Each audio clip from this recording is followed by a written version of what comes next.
Hi hello ನಮಸ್ತೆ friends, ಎಲ್ಲರಿಗೂ SR tech world in Kannada YouTube ಚಾನಲ್ಗೆ ಸ್ವಾಗತ. ಈ ಒಂದು ವಿಡಿಯೋದಲ್ಲಿ SSP ಸ್ಕಾಲರ್ಶಿಪ್ಗೆ ಯಾರೆಲ್ಲ ಅಪ್ಲೈ ಮಾಡಿದ್ದಾರೆ, ಸೊ ಅವರಿಗೆಲ್ಲ SSP ಸ್ಕಾಲರ್ಶಿಪ್ ಅವ್ರ ಕಡೆಯಿಂದ ಆಟೋಮೆಟಿಕ್ ಕಾಲ್ ಬರ್ತಾ ಇದೆ.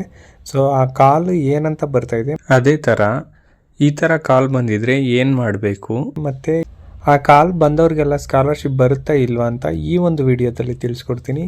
ಬನ್ನಿ ವಿಡಿಯೋನ ಸ್ಟಾರ್ಟ್ ಮಾಡೋಣ.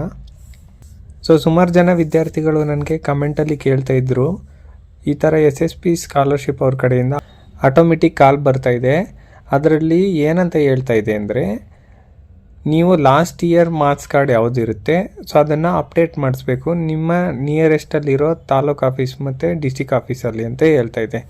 ಸೊ ಇದು ಯಾರೆಲ್ಲ ಮಾಡಿಸ್ಬೇಕಪ್ಪ ಅಂದರೆ, ನೀವು ಅಪ್ಲಿಕೇಶನ್ ಹಾಕಬೇಕಾದ್ರೆ ನಿಮಗೆ ಮಾರ್ಕ್ಸ್ ಕಾರ್ಡ್ದು ಡೀಟೇಲ್ಸ್ನ ಕೇಳಿರುತ್ತೆ.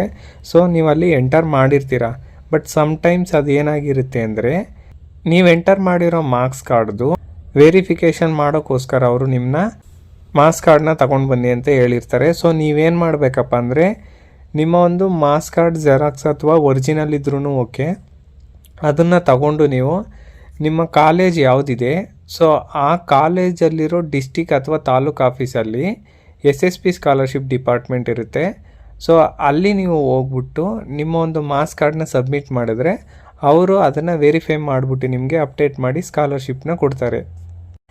ಸಪೋಸ್ ನೀವೇನಾದರೂ ಆ ಕಾಲ್ನ ಇಗ್ನೋರ್ ಮಾಡಿ ನೀವು ಮಾರ್ಕ್ಸ್ ಕಾರ್ಡ್ನ ಸಬ್ಮಿಟ್ ಮಾಡಿಲ್ಲ ಅಂದರೆ ನಿಮ್ಮ ಅಪ್ಲಿಕೇಶನ್ನ ರಿಜೆಕ್ಟ್ ಮಾಡಿ ನಿಮಗೆ ಯಾವುದೇ ಕಾರಣಕ್ಕೂ ಕೂಡ ಸ್ಕಾಲರ್ಶಿಪ್ ಬರದೇ ಇರೋ ಥರ ಮಾಡ್ತಾರೆ. ಸೊ ಅದಕ್ಕೋಸ್ಕರ ಯಾರಿಗೆಲ್ಲ ಕಾಲ್ ಬಂದಿದೆ ಸೊ ಅವರೆಲ್ಲ ಬೇಗ ಹೋಗಿ ನಿಮ್ಮ ಒಂದು ತಾಲೂಕು ಮತ್ತು ಡಿಸ್ಟಿಕ್ ಯಾವುದಾದ್ರೂ ಒಂದರಲ್ಲಿ SSP ಸ್ಕಾಲರ್ಶಿಪ್ ಡಿಪಾರ್ಟ್ಮೆಂಟಲ್ಲಿ ಮಾರ್ಕ್ಸ್ ಕಾರ್ಡ್ನ ವೆರಿಫಿಕೇಷನ್ ಮಾಡಿಸಿ, ಇಲ್ಲಾಂದರೆ ಸ್ಕಾಲರ್ಶಿಪ್ ಬರೋದಿಲ್ಲ. ಸೊ ಇದಾಗಿತ್ತು ಇವತ್ತಿನ ವಿಡಿಯೋ ಫ್ರೆಂಡ್ಸ್. ನಿಮಗೇನಾದರೂ ಈ ವಿಡಿಯೋ ಇಷ್ಟ ಆಗಿದ್ದರೆ ಲೈಕ್ ಮಾಡಿ ಮತ್ತು ಶೇರ್ ಮಾಡಿ.